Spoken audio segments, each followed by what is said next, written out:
Hello, and welcome to my NHL 22 Nashville Predators Prime Green Adidas Away Jersey Quest franchise mode. This is kind of the first time I'm doing a kind of full-on Jersey Quest way. A couple months ago, I put out a video kind of explaining the format, showing highlights of Jersey Quest I've done in my personal time. It's kind of the first one I'm kind of doing the whole thing on YouTube. But as you kind of see here, we're doing a Nashville Predators Jersey Quest for red. In terms of the settings and whatnot, most the things you can turn on are pretty much turned off because a lot of them kind of don't really add much to the gameplay. At least in my opinion, what I do have on is CPU trades, so the CPU teams can trade with each other, and then the NHL salary cap with authentic penalties and rules and all that stuff to kind of keep things more realistic. But the owner mode stuff I've turned off because that doesn't really add anything to the game. All it really does is make you clean the bathrooms and upgrade the seats and stuff that doesn't really impact things in a positive way at all, really, compared to the similar stuff that's in FIFA or FC24. Fog of War is kind of turned off because it's again, to me, it doesn't really just add anything in the sense with as advanced as kind of analytics and scouting and all that stuff is kind of in the modern NHL. It's not there's really any player who's kind of a real mystery in terms of where they're kind of at this moment in time and where they're kind of projected to be at and their attributes and strengths and weaknesses and all that stuff. So that's kind of turned out. The morale's turned off because that stuff is just terrible. At, has pretty much has been ever since they introduced it into NHL. It's never really worked, and it's especially because it's a player gets injured and they don't play, and then they get come back from injury and they you leave them out of the lineup because they're not fully healed yet. They get mad and request a trade and stuff like that. So I'm not using that in the mode. So it's kind of relatively kind of bare bones and all the features EA wants you to kind of use, but for me it's kind of it gives it a real kind of more it does I keeps it somewhat realistic in terms of trading and salary cap and all that stuff without kind of the extra fluff that basically gives you makes you spend a bunch of time doing a bunch of meaningless stuff in the mode where you can kind of just focus on kind of building a Stanley Cup contending roster, drafting, trading, free agency, scouting, and all that good stuff. So I'll hop in and start, and I'll kind of explain some of the other things as we kind of get in here.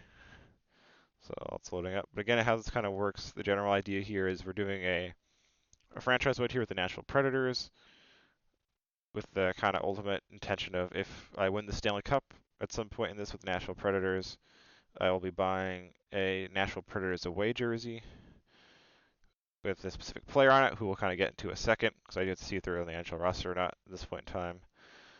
But kind of we'll go through kind of the more kind of how things kind of work with me doing certain things and how I kind of like to build my roster, just kind of give an idea of how it's going to work. Because this is kind of just an introductory video to this Jersey Quest and how it's kind of works. Very similar with the FIFA or FC24 ones, which is kind of be running alongside a FC24 Tottenham kit quest. Is it's kind of this going to be an introductory video and then kind of end of season updates, which this is kind of different simply to kind of because it's the seasons kind of just mold into each other a lot more smoothly kind of than an FC24 or FIFA or FC24 the season stops July June 30th or whatever and then literally kind of deletes and kind of reloads in a new thing. This is a lot more kind of smooth transition. So I'll probably do the season kind of wrap up update either if we win the Stanley Cup right after that pretty much for kind of saying here we go, here we won the Stanley Cup, here are stats and all that stuff and trades and whatnot.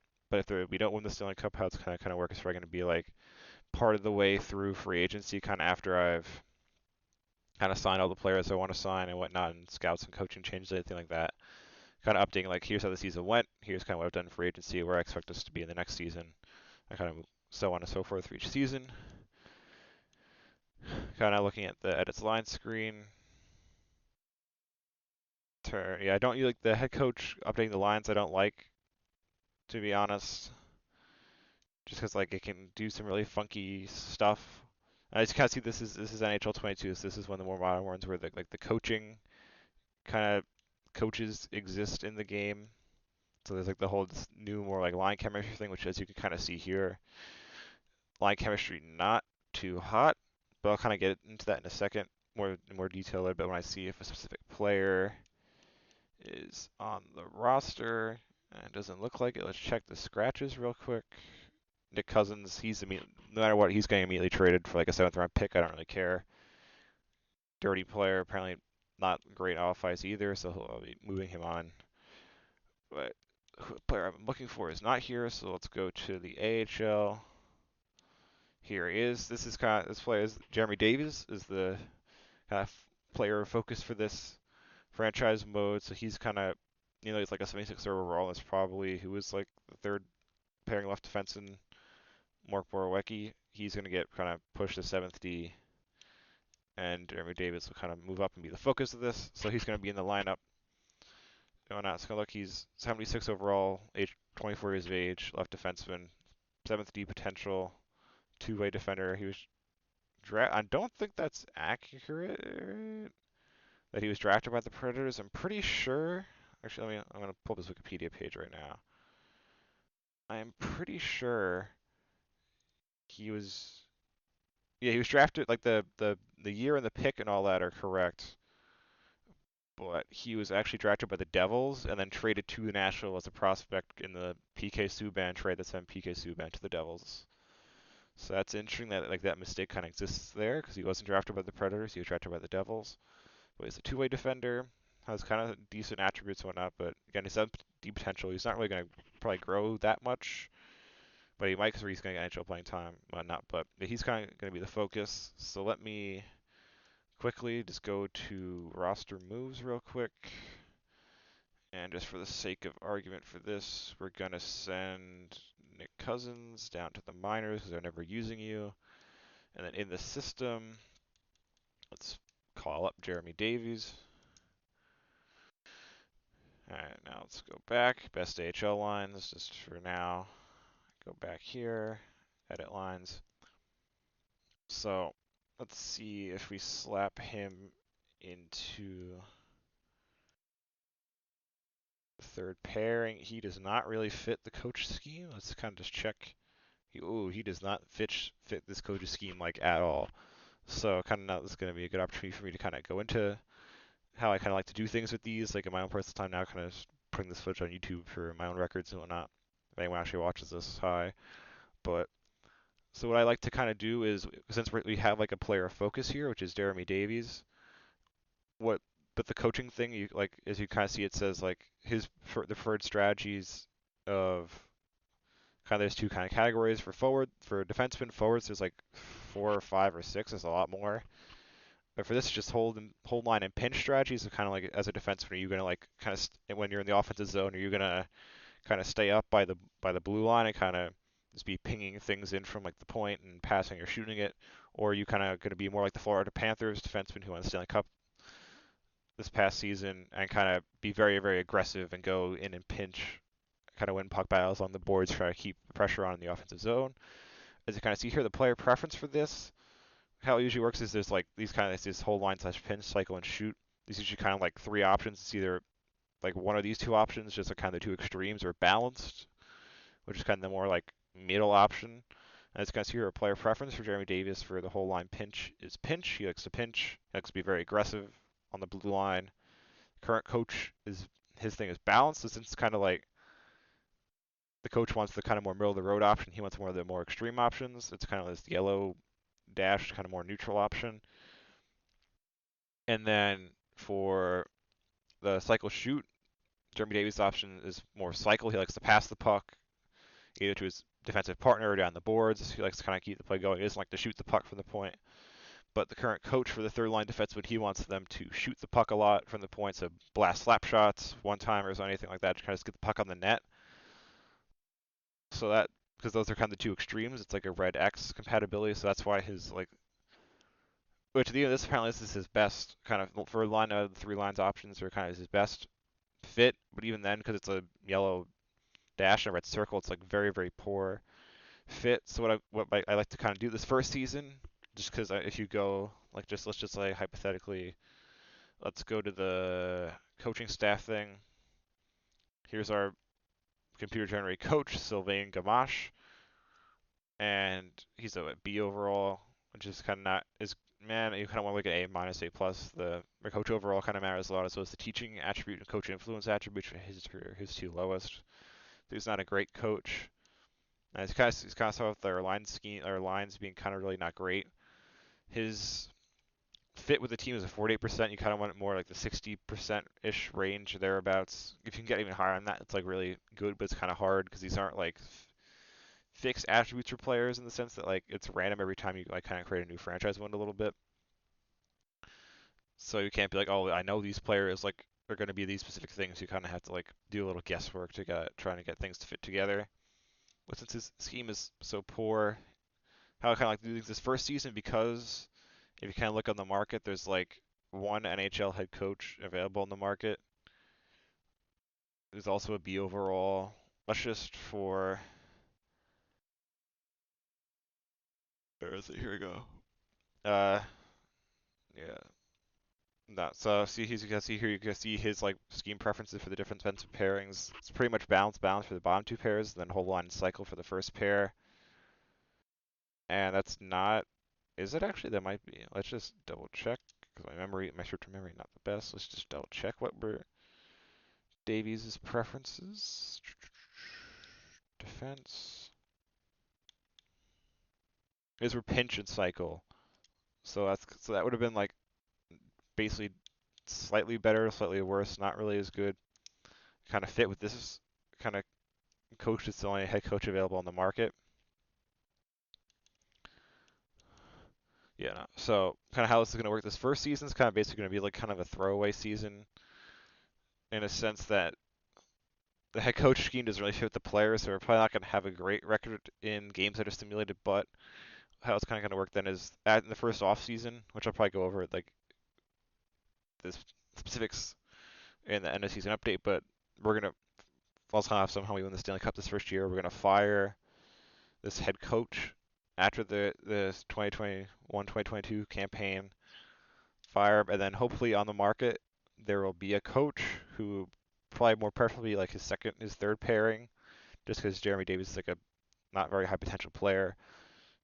That he has a scheme, like his scheme fit is going to perfectly match. So then when that happens, let's go back and look like from looking at kind of things Matt Benning might do that. So let's just go defenses. You kind of see here Matt Benning, he perfectly fits the schemes of the bar is all the way full. His player preferences match the coach's preferences for this. So then kind of what you want to do is so like that's basically what Matt Benning has for this current like kind of default coach we got kind of stuck with at the beginning. We're gonna try to do this kind of same thing for Jeremy Davies here with like whatever new coach we hire. So then that kind of decision where like this coach's scheme is gonna fit him perfectly is then gonna kind of influence how we build the rest of the team, kind of going back to the lines in a more general sense. So we're gonna find a coach that fits kind of what Jeremy Davies likes to do, and then I kind of what we do with all of these other players like Tomasino, Granlund, Duchesne, Forsberg, Johansson, even like Yossi, Faber, Ekholm, all these kind of big name players. And I went in between how kind of whether they get kept on the team or to try to re-sign them to contracts and whatnot, or trade them, or let them walk in free agency, is kind of dependent on how they fit with whatever coach we can find that kind of perfectly matches up with Jeremy Davies. That'll kind of influence then these players based on their overall and all that stuff will kind of influence where they fit in the lineup and whatnot. Power play kind of that's more the starting lineups. That's like what plays the vast majority of the game is 5-on-5. Special teams there is also kind of preferences, but that's kind of just going to be more like we build a team that fits 5-on-5 really well with the coach. We'll kind of just do what we can with the special teams. We kind of get it to be as good as it can get. If they kind of suck, it's kind of whatever because the most important thing is kind of 5-on-5. That's the majority of the game. But yeah, so the Nashville Predators 2021-22 season, Jesus, I can't. They might have made the playoffs when I missed the playoffs. They're kind of like in a bit of a rebuild-ish kind of thing. They have been for the past couple seasons. This most recent offseason under the GM ship of Barry Trotz, they've kind of went balls to the wall and like went out and kind of got three of like the biggest name free agents in the free agent market this past summer. So that's kind of like that kind of timeline might be kind of very similar to what we do here, where we kind of mid fringe playoffs, miss the playoffs these first season or two, and then kind of try and build a team around a better team with bringing like high profile free agents to fit with the coach's scheme and whatnot, and kind of go from there. That's kind of the lines and the coaches and whatnot. That's how things are kind of work with that.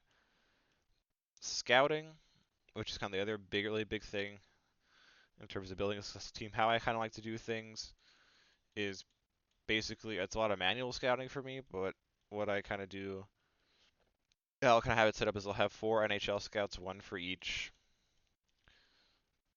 kind of division in the league, and what I like kind of like to do for that is just like have them scout, kind of just do a more general, complete report on any upcoming UFAs that are from the division, because that kind of usually does a decent job of getting pretty much almost all or a good amount of the UFAs kind of high sky accuracy of where they fit in the coach's scheme, and then for kind of minor scouts like for juniors or European leagues for the draft. How I like to do it is pretty much just do like kind of hear like potential comparison and kind of look at where like what kind of picks we have in terms of what round and kind of where we are in the league and whatnot, and what positions we kind of need in the prospect pool. Kind of scout players that fit all this criteria. Say we have like just like a second, fourth, and a sixth round pick, just hypothetically, probably more than that, but as for the sake, or maybe a second, fourth, and sixth round pick, and we kind of need left shot defenseman in the prospect pool. That's kind of who I'll scout, really focus on with this kind of potential comparison, kind of scout them over and over and over again until you get like the 4-star completely accurate report on their potential. Then after that, kind of just do more general stuff, either probably in the range of where we kind of have picks or kind of anywhere, because it doesn't really matter, because they're going to be going after the specific players who I kind of fill positions in need of like a decent enough potential. So I'll kind of be looking through these scouts, see where they fit in terms of their region efficiency. You kind of want A minus at the worst, A plus at the best is kind of what you're really shooting for. Overall is kind of the more important thing, because they can, like, the higher their overall, like these A minuses, they can scout a lot more players, a lot more in the same amount of time between central scouting updates or rankings. They can scout more players. Someone of like a, say, this A minus scout can scout a lot more players in the same region as this E scout, even if they have the same region efficiency of like A hypothetically. So you want scouts that are, I kind of get as many scouts that are higher overall as possible. Kind of this first season, I kind of slash, cut, and burn any of the scouts that don't fit and hire pretty much a bunch of C scouts. Then kind of instead of like kind of re-overhauling it every summer, I kind of try to keep it a little bit more realistic and do like any scouts that are expiring, if they're like a C or a B, potentially I'll let them kind of walk into free agency and then try to hire scouts of higher overall to kind of slowly but surely then kind of build into a very elite, mostly A's, B's scouting department. And then for the rest of things, it's kind of it in terms of, because it's NHL, it's a little more. That's kind of mostly what you're doing. For most, this is kind of tinkering with the lineup, scouting, drafting, free agency, all that good stuff. Listen, how this is kind of going to work in terms of how I do things with the playing, simulating, and all that stuff. It works very similar, as you probably, if you somehow watch that initial video. How it works is this first season, because the schedule is like a real NHL schedule and all that. I'm going to kind of go on like Wikipedia or whatever, pull up the Predators' kind of schedule and results from the 2021-2022 season, and kind of match them, try to match their record exactly. So let's say here, let me go to like their regular season schedule, kind of just give an example of how it works. All right, so go to October 2021. They open. So let's say here the Nashville Predators like started out like let's just like 3-1-1-1 in their first three games of the season. How I kind of do things. If they start out, like say they start at 1-0, I'll play this game here against Seattle and win, hopefully win. Play the game against Seattle and win, and then since they lost either in regulation or overtime, the next two games hypothetically in this scenario, I would quickly sim past those on the calendar here, just so I advance the date to like the 20th. Just for this example, and then say if in the sim engine we won, say one of these two games, say we won a game against Carolina in the sim engine, and lost one against LA, so we were 2-1. When the team has actually won 1-1, what I'll then do is say if they actually won their second win the season came against the Rangers at home, what I would do, I would just quickly sim past that one as well to kind of try to get the record of matchups and say they lose this game against the Rangers, so they're like